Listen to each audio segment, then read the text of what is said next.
Hi, Mom. Okay, so when you start to meditate, the very first thing you want to do is pray.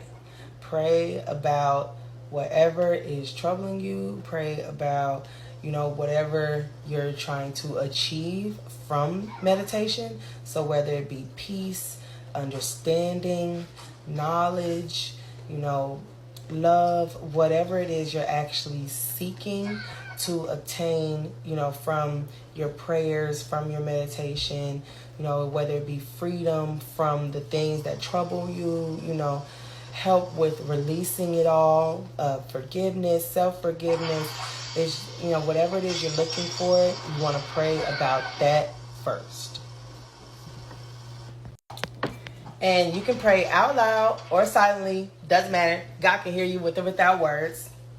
And then once you are done praying, you said your amen, remembering what amen translates to into English, which is so let it be and so it is. So you know that your prayers are affirmative and not questioning. You're more so just acknowledging that the things that you're seeking have already been blessed to you and that you just really working the steps to claim them, So the next thing you want to do is like the beginning steps of the meditation, which is clearing your mind, focusing any thoughts that still do cross your mind on all positivity. If you get any negative thoughts, releasing the negative thoughts or transforming the negative thoughts into a positive thought, and then getting to the point where you're not really thinking about anything at all, be a positive. And then once you've mastered the control of your thoughts, you want to start focusing on closing off your senses one by one. So we start with closing our eyes. And make sure you're sitting in a comfortable position. It doesn't have to be that stereotypical, legs crossing the arm type. You don't have to do any of that. Just make sure you're sitting comfortably to where nothing about your positioning makes you feel uncomfortable, feel like you need to move, or makes your limbs fall asleep, or whatever the case may be. Just make sure you're 100% comfortable. And then close your eyes first. That will be closing off your sense of sight. And then you want to close your mouth and start to focus on breathing with your nose only. And we call this prana breathing. It's breathing with intention of all positive energy. So breathing positive energy in through your nose and breathing negative energy.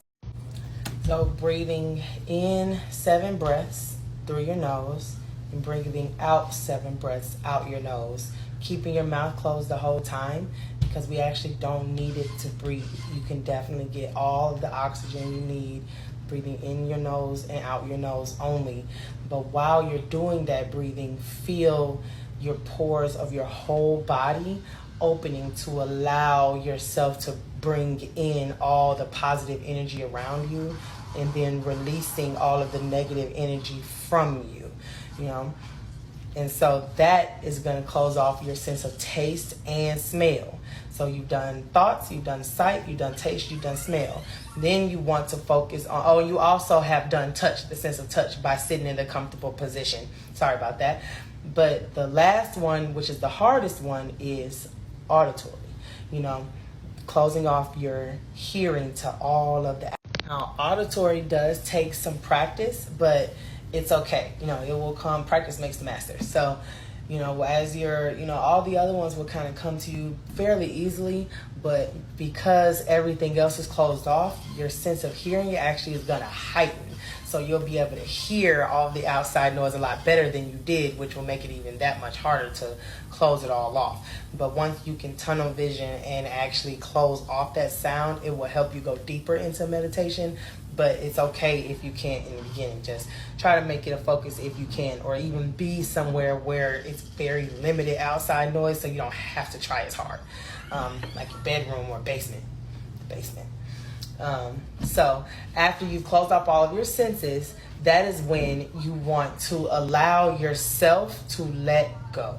And when I say let go, I mean allow your spirit to move while your body is still. Now, once you've done that and you're at a point where you are completely still, everything around you is still, and the only thing that is moving is your spirit. You probably won't be fully aware of it just because now you've separated body and spirit.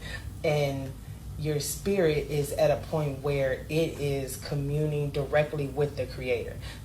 I guess you can call it a mind space. People call it a lot of different things. Some people call it astral projection.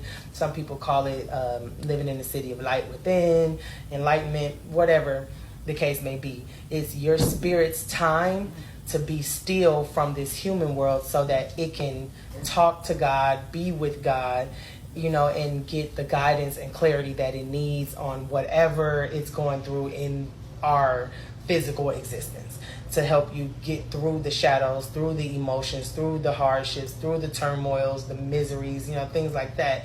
That is when your spirit can work it out. So once you're all the way in, the one thing I have heard from a lot of people, and I even went through it myself when I first started meditating, is that they're afraid. Once they get to the point of beginning to truly meditate, they start to deal with the miseries. Like I told you, their spirit starts to pretty much like battle its own demons.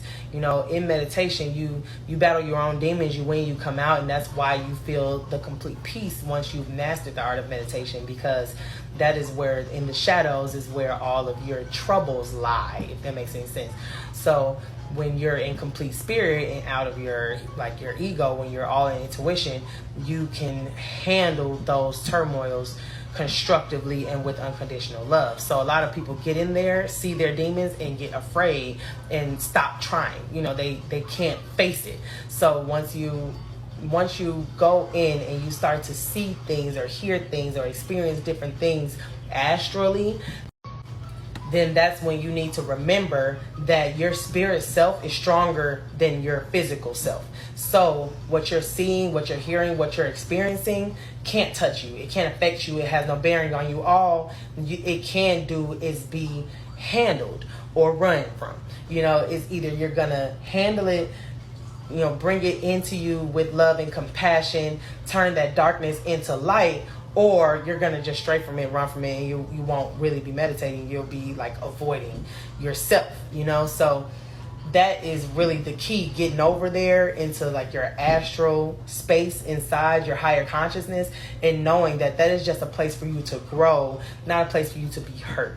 Even if it doesn't feel good dealing with the issues, that is how you get better. Being able to release them and handle them, turn hatred into love, stuff like that. So when you get there, don't be scared.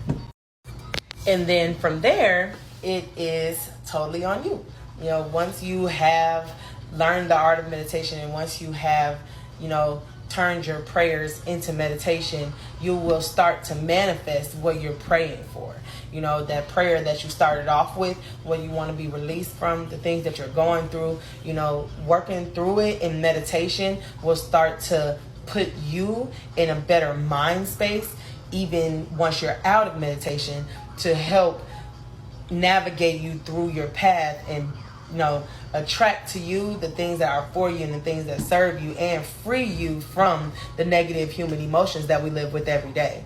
So everybody's experience once they meditate is different. What you see, what you hear, what you feel, what you experience, how you take it, and how you are when you come out is totally individual. But I would love to hear how it goes. But yeah, that's how